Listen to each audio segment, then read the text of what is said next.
everyone, Samita here. Welcome back to my channel. Today we're going to be talking about human design and specifically manifestors under human design because I have such a high need for self-discovery and self-understanding. Throughout my growing years, I feel like the lesser you know about yourself, the more susceptible you are to succumbing to negative judgment about yourself from other people.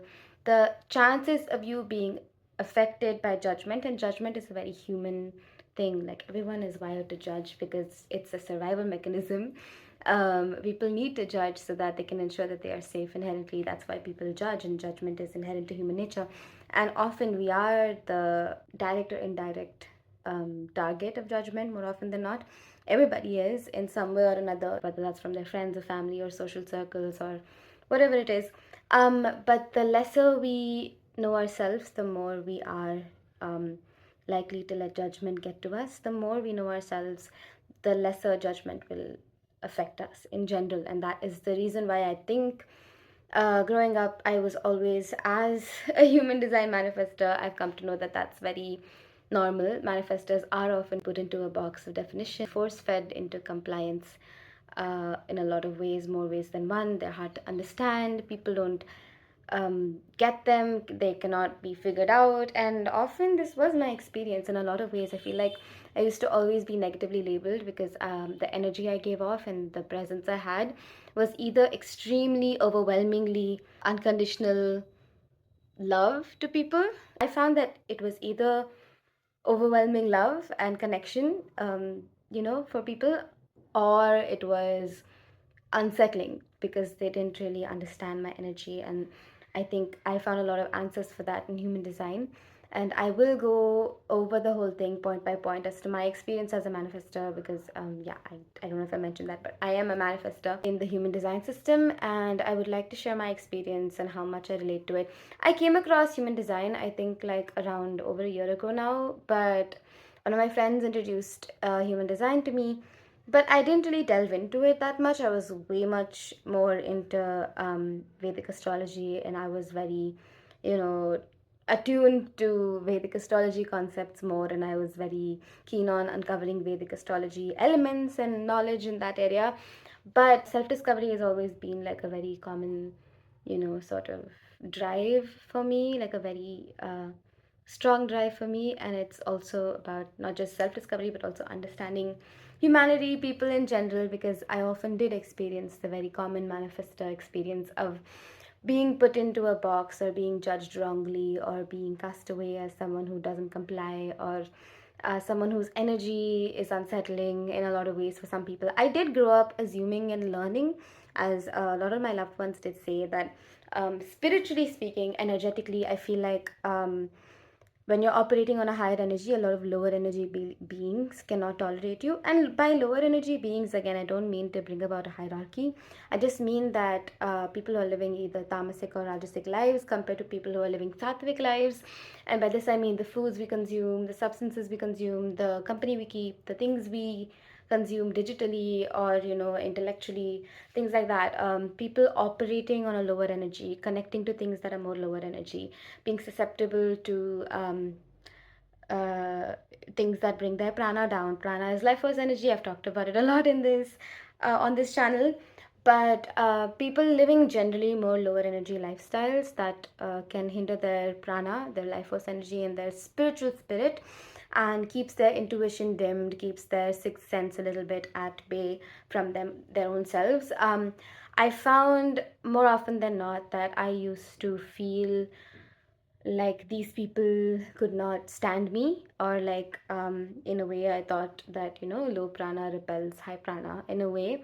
And I grew up in a very high prana environment because I grew up around a lot of spirituality. There was a phase in my teenage years where I really did want to fit in my teen years and my early 20s. I really did want to like operate on the same frequency because I could tell that I was operating on a different frequency. I still can tell that I do operate on a very high frequency, and people who do like gravitate towards me also are operating on a very spiritually high frequency. People who like genuinely feel like a deep connection with me, they also have some recognition of that high spiritual energy in general, or they're carrying a bit of that, or they're channeling that in their lives in their own way.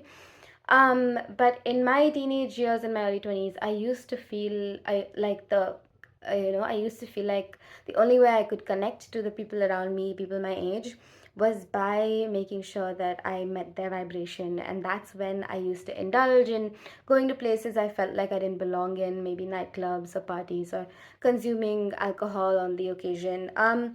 Those are the times that I felt the need and pressure to indulge in those things, because it was the only way to connect on the same frequency with everybody, and everybody was operating in that frequency. So I would go out of my way to bring my frequency down. So later, when I learned about human design, like recently, like right now, I learned that maybe it's not just spiritual energy, it's also manifestors do have like an intense aura and an intense presence, even when they're not trying to. And it is a very powerful presence and an authoritative presence, energetically speaking. And I grew up with that, to be very honest. I grew up with knowing that there was something about me that was, if not powerful, I would say powerful, but something intense about me, and not in like a dark way. It was a very courageous, sort of strengthening way. I mean, I felt like I had a lot of strength, and I had a lot of knowledge and wisdom. And I always felt like I was a little beyond my years, not in terms of maturity per se. It was like a double-edged sword. I was able to retain a lot of innocence and, go out there, be a child, but at the same time there were things about me that sort of didn't match or didn't fit in, and I don't know how to fully translate that right now. But I did feel like I was constantly finding myself being different in a lot of ways, feeling like I didn't belong, feeling like I wasn't understood. That was my experience growing up. As a kid and an early teenager, even in like school, I feel like I would get a lot of attention from different sources, or I would get a lot of like special attention, and would get a lot of recognition for being a little offbeat, or being a little different, or I don't know. I always felt like I was noticed or recognized, whether it's by my peers or teachers, or and people always talked about whether it's talent or whether it's, I wasn't exactly sure what it was about me that was fascinating to people, especially elders at that time. I found that a lot of people were very interested in me as a child. Like a lot of adults were interested in me as a child. They were like, "Hey, what makes this child tick?" So I would remember experiences with adults, sort of, being mesmerized by me as a child itself and as a presence, and being very taken into consideration and being seen by adults a lot as like, oh, this is a gifted child. I remember that, but at the same time, I feel like growing up, I did piss off a lot of my peers in like the sixth grade, seventh grade, eighth grade. I feel like people were, I don't want to say threatened, because we were all kids, right? The people were kind of, um, you know, unsettled by my presence in a way, or like the attention I got in a way where I think I don't want to go on and say that I was bullied, but a lot of people did put me down for getting attention or being the person I was. They tried to dismantle my sense of self again and again. So it was a little bit of emotional turbulence to go through as a child, when your peers and your friends and the people you see every day in school put you down for no fault of your own. You're just, trying to exist and grow, and you're getting opportunities, and people are noticing you, and people start saying there's partiality in school and things like that. And slowly I started learning that, okay, getting recognized or stepping into my power and embracing my talents and all of those things would lead me to be discarded or judged or put down, and lead me to be excluded from the group. And I think growing up also, and as an anxiously attached person, I think I grew up valuing emotional connection the most.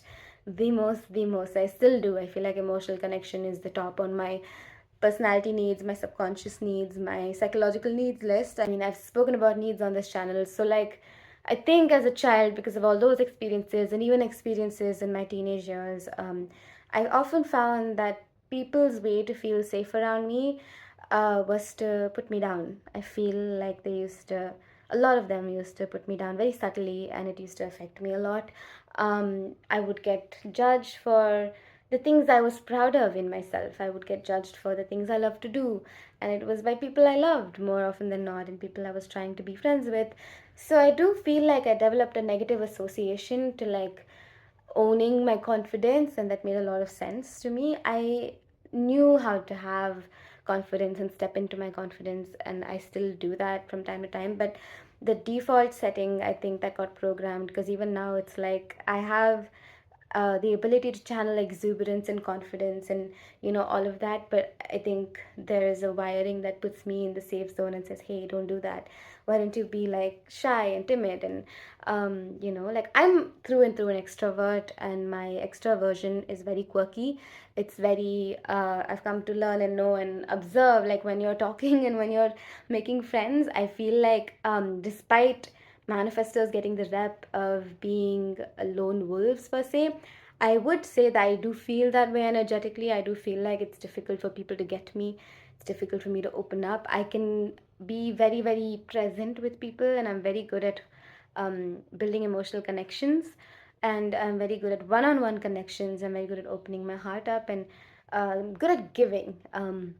But I think receiving that sometimes tends to be a shield, and I do repel people who aren't on my energetic frequency, not consciously, but I do feel like my spirit is like, nope, not for you more often than not, and I automatically feel like I'm not in places I should be. I know um, that my being craves belonging, but at the same time, I feel like as a manifestor, the rep we have for having a closed and repelling aura, it's like a filtration system. It's like the energy drainers are kept away from us in a lot of ways, which is funny because astrologically speaking, my astrological placements also have given me the capacity for healing and given me the capacity for unconditional love and healing other people. So it's like this whole like I wouldn't say it's contradictory. I feel like it's complementary. I feel like parts of me shield myself energetically, and parts of me allow the walls to come down wherever it's necessary.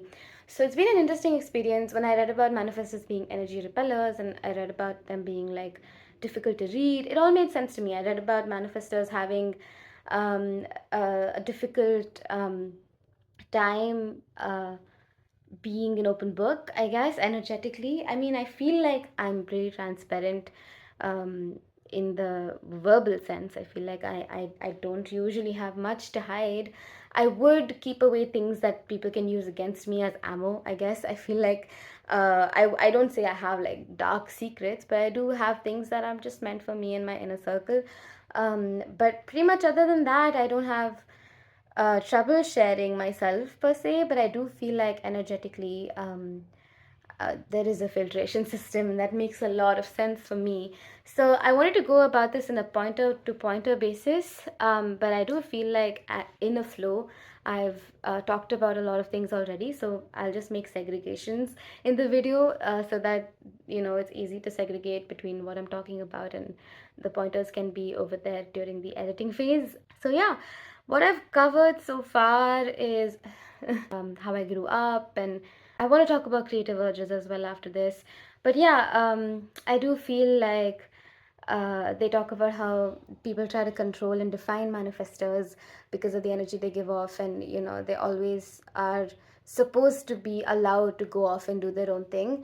And I don't just mean in a career setting. I do feel like I'm a person, and it's not tied to my ego where I'm like, I want to do my own thing, I don't want to listen to nobody, nobody's my boss. I don't think that's the case. I feel like inherently there is a natural sort of tendency to lead and initiate things and bring things into creation. There is this sort of cyclical creative urges that I've noticed very, very clearly. I feel like they're in the form of bringing people together, in the form of events, in the form of creating something through dance, movement, choreography, writing a random poetry at 3 a.m. in the night because there's a need to get something off my head from a creative space, or get something off my chest creatively. Yeah, so I have ideas from time to time that I need to like execute and put into fruition. I need to do it my way.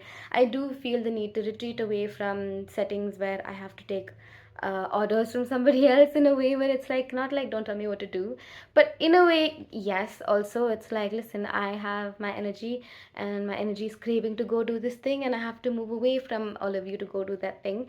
And I don't care if that gets if it's more important or not or whatever. It's just something I need to do. Like I need to retreat away from this whole whether it's like a community or whether it's like an event or whether it's like a pattern or a day-to-day routine, whatever it is. There are definitely strong urges to like retreat away and go into my headspace and do my own thing, and just express what is being like, bubble to the surface. I feel like there's that urge to like, okay, I need to get out of here, get this room. I used to think of it as ADHD maybe in college, but I don't think that is what it is. I used to like skip school and skip class and like run away to like the terrace of buildings and just sit there and like contemplate. And I would do things like make conversation with imaginary characters, or make conversation with the wind, or like do like a life review up until that point in my life, and talk to myself and how I'm feeling. There are a lot of things that I would do to creatively express myself. So the creative urges thing is really, really strong. It is why I chose a creative field for my career as well. And I don't mean this in a way where it's like, let me be boss kind of thing. It is something that I've struggled with because it is something that comes naturally to me. I love leading and taking on initiatives and taking on leadership roles. I do feel like leading comes very easily to me, but I also have the contradictory I feel like authority is something I don't feel like embodying or don't feel safe embodying. And I'm working on that, and I'm working on not tying hierarchy, which is like a pet peeve for me. Because in the world there is a lot of hierarchy, and hierarchy is necessary, but as much as that is the case, this whole idea of like the 1% of the world is successful, and what it takes to be successful, what it takes to be great, and like only the greats, and like I really don't believe that there are some human beings that are greater than others. Even the most famous, most richest, or whatever success is defined in this construct, in this world, they depend on farmers for their food. They depend on people to do their jobs in order to live comfortably. They depend on people to do what they're supposed to do.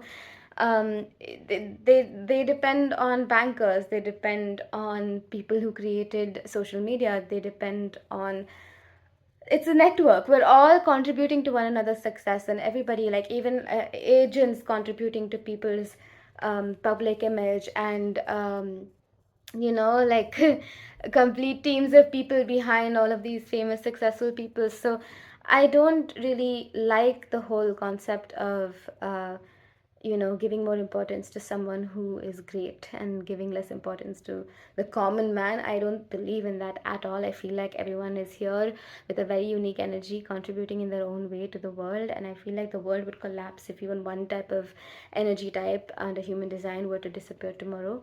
And I feel like even if one person is lifted from earth, it's like it's a loss for humanity itself, because that one person brought a certain energy that either balanced the scales of the world or either contributed to some learning somewhere. The butterfly effect. We do something today, the energy we carry, the actions we do, the words we speak, and the thoughts we think, everything has like energy. And the butterfly effect is basically saying that you could do something here and it would have a ripple effect elsewhere in the world. I feel like everybody is contributing to everybody's lifestyle, and everybody is contributing to everybody's life, and the world's sustaining because of one another. And interdependence is the essence of humanity. So I do not believe in like a hierarchy. So that gives me trouble to embody authority, but also I recognize that in the structures we build in our world and the way the world functions, hierarchy is obviously necessary. It is a double-edged sword. Like I wouldn't think of people in terms of hierarchy and humanity in terms of hierarchy, but I obviously would, like, for something to function, for organization to function, there is a hierarchy. Having said that, again, I was talking about authority, and that's why this came up. Yeah, I've had trouble embodying authority and being an authoritative figure, and it's not something that I feel safe doing, because I feel like in order to be safe I need to dim my light, because a lot of people's security with themselves depended on me dimming my light. When I was growing up, I was surrounded obviously by people who wanted to like put me down and dim my light because they were threatened by my light, essentially speaking. And I still feel like I do come across those people in my day-to-day life today, but I have a better understanding about, like, how to protect my energy and how to like make sure that, people don't take away from what my purpose is, and trying to come into my purpose essentially of leading, creating, initiating, and doing the most I can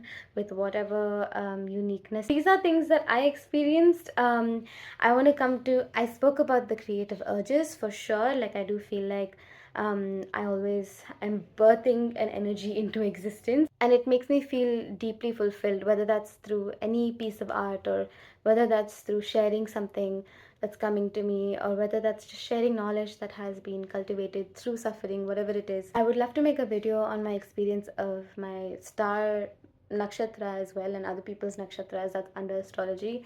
But yeah, I find the dance of, like this whole human design and astrology and like numerology and all of those things very interesting, because they're so interwoven and so interconnected and so beautiful. But today I just wanted to like touch upon my understanding of human design, my personal experience of human design, and how I have come to relate to my human design types, characteristics. So this is so far what I've experienced with being a manifester.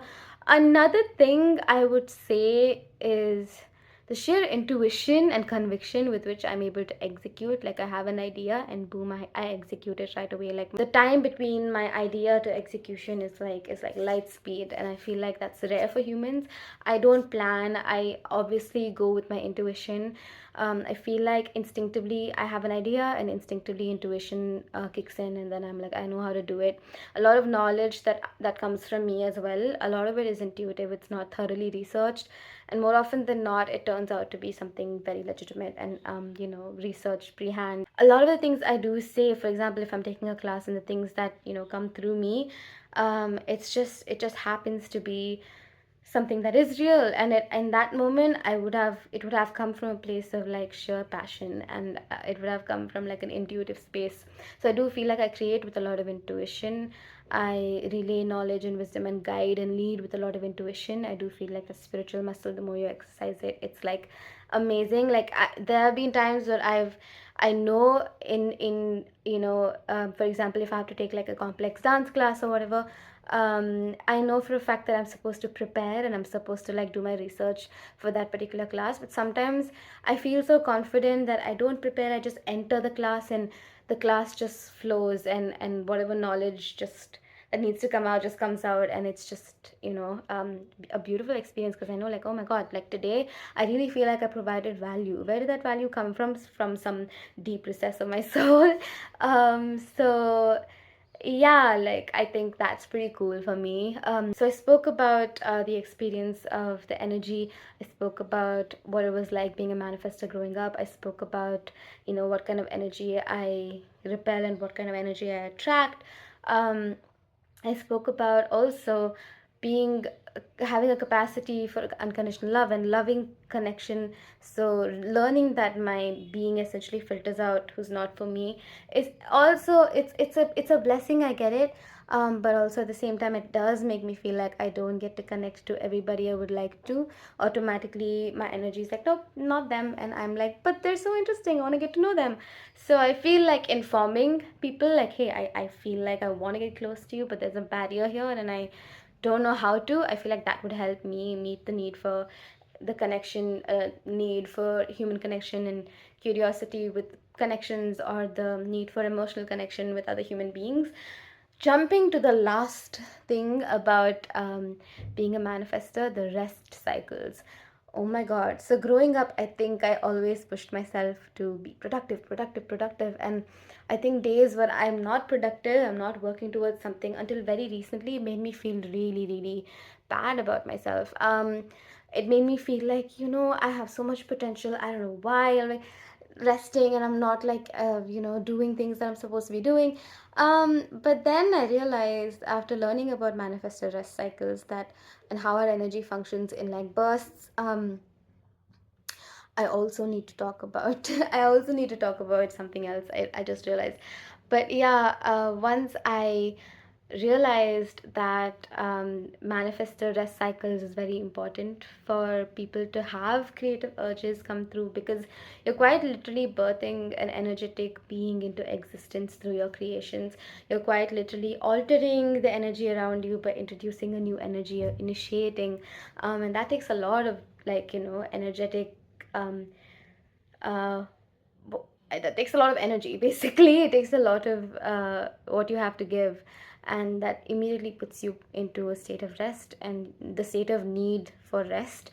And so I've learned to honor my rest cycles more, and, like, the more I started honoring them and allowing myself and not judging myself and cutting myself some slack and letting myself retreat and take rest, it's been more and more settling, not unsettling. It's been more rewarding. It's been very healthy for my self connection. It's been very healthy for my understanding of my purpose in life as well. When I'm resting, I know that it's not just me resting, recuperating. It's also, cultivating and brewing the energy for the next creative thing that I need to do. And it's also allowing for healing and rejuvenation to happen, to also spread that healing and rejuvenative energy to people around me. So the rest cycles are not just recovery periods, they're also necessary to, like, catapult you into your next task or next piece of purpose in your manifesto journey. So I think that's very beautiful. The final thing I'll touch upon, manifestor connections and friendships. I have gotten a lot of backlash from my close friends for not being a consistent friend, not being there, and, like, not being um, present enough, or not being active enough in connections and checking up and airheaded. And I feel like I struggled a lot trying to translate myself and my intentions to, like, my close friends who were like, there's something about you that, like, we want to be close to you, but you just don't invest in us. So you're like, I wouldn't do what you do, I wouldn't scene zone you, I wouldn't, like, but I need them to understand. And I've explained myself so many times that, hey, I'm a very pick up or you leave off kind of person. When I learned that manifestors just need to go off and do their thing and they'll be back, and they don't mean it in a negative way, and you're not supposed to take it personally. And when I saw those videos about manifestors and their friendships, it felt so nice, because I felt so seen and heard, and I felt validated that I'm not a bad friend. I have some genuine close friendships and relationships, and I love that. I love how beautiful my friendships have been and long lasting they've been over the years. But because of how emotionally intense they are, sometimes when I'm not pouring into them, I feel like it's palpable, it's noticeable. And that's what upsets a lot of my close friends, because it was like, for a large period of time, they had access to that energy of me being present and me talking to them every day. And then suddenly life happens, and then there's like a gap. So I feel like, um, once I learned about the manifestor thing contributing to, once I learned about the human design thing contributing to this, and as an energy type, us needing a lot of cyclical, like, rest and digest, and, like, then come back and, like, create cycles even in our connections and relationships, it made a lot of sense to me. And I just wanted to, like, tell people, I don't know if any of my friends are watching these videos, like, hey, like, can you stop taking it personally already? I feel like it's not an active choice to ignore. It's not like actively we're selecting what is more important to us and investing in that. I don't think that's the case at all. In fact, how many other times I've, like, tried to express this to people, I don't think they've gotten it. They've given me solutions on how to be a better friend, and what is the thing that's upsetting them, and how we can be more consistent with each other and things like that. But as a manifestor, I feel like there's an octave on which we often operate on, and a headspace where we retreat into. It is immense presence, but it's also like an octave of, like, a thought realm where we keep retreating back into, where there's a lot of stuff brewing. And it's like sometimes a lot of day-to-day things, like, people, bodies around us in a class, for example, or, like, physical presence that doesn't register right away, or, like, things and tasks that we need to do that might not come to us right away, but we'll remember it when we need to do it, like, 5 minutes before. It's like there's this energetic headspace that I retreat into, and I don't feel like it's like and that's why I feel like I need to write stuff I need to do down, because if I don't write stuff I need to do for the day down, it'll very easily leave me. And it's not forgetfulness, it's like there's this intense energetic space that my head and my being dwells in, and energetically I'm there, and that's kind of like an octave, it feels like an octave above um human, like earthly sort of existence, in a way. I don't know how to put it, like material existence, if we're like it feels like you're not grounded in this reality, but you are grounded in this reality, but you're grounded, your physical presence is grounded in this reality, but your mental presence is not checked out per se, but it's operating on a higher octave than people usually around you operate on. And there's this like energetic retreat into that space. We do come down every now and then, to really feel like, okay, there are five things around me, and this is what's happening right now. It's not that we're not present, we are present, we're present from that energetic space in this realm. If that, I don't know if that makes sense, but I feel like a lot of things that people process in their day-to-day around them, we process differently, and a lot of tangible things go over our head. And the way we process time, the way we process presence, the way we process obligations, and things to do, I feel like there's this sort of bubbling headspace that we're in, that's bubbling with a lot of things, a lot of concepts, a lot of ideas, or just things in our day to day that fascinate us. And often a lot of the things in our periphery sort of just they can't pass through that energetic space when we're dwelling there. And I think that as manifestors we need that space to like retreat there and then come back to being human and functional. And that does make us differently functional than humans usually would. And when people ask me questions, well, how could we be more close to you, or how could we understand what it's like to be more involved in your life, and it feels like there's a wall. It's not a wall. I really want to have connection, I really want to be involved, and I do have it for the most part, but it's just like I feel like people around me can sense when I'm just like, I'm not even in the accessible zone. I'm over there, dwelling in that bubbling headspace. I don't know if that made sense or made any justice, but it's the best way I can describe it. And I do feel differently abled in like energetic, in the energetic sense. I do feel like I have a lot of gifts and a lot of strange things that I can birth into creation, and knowledge that comes from strange bubbles of intuition.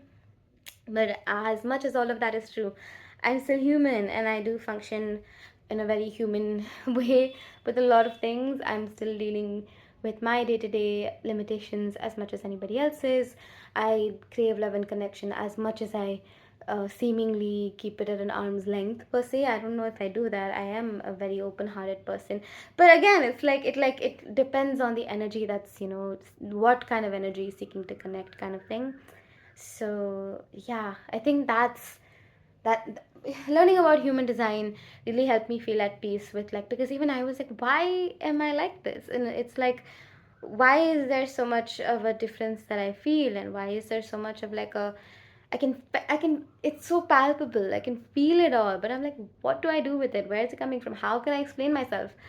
So learning about human design and like the energy of manifestors really helped me. And for those of you who don't know about the energy of manifestors and stuff, I feel like I'll make a different video about the characteristics of human design, and the characteristics of different types of human design. Manifestors, projectors, manifesting generators or generators, and reflectors. So 70% of the population are generators and manifesting generators, and 20% of the population are projectors, 9% are manifestors, and 1% are reflectors. I will go over the details of all of this in another video, but this is just an experience video of like my experience with being a manifestor in my life so far. So if you don't know about human design, this video could be a little bit cuckoo, and I don't know why I recorded this one first, but that's it for today's video. Please keep a lookout for other videos on human design so you can get more clarity if you don't know about it and this is the first time you're hearing about it. Thank you so much for watching. Please like, share, comment, subscribe, and hit the post notification so we can stay connected, and I will see you in the next one. Bye!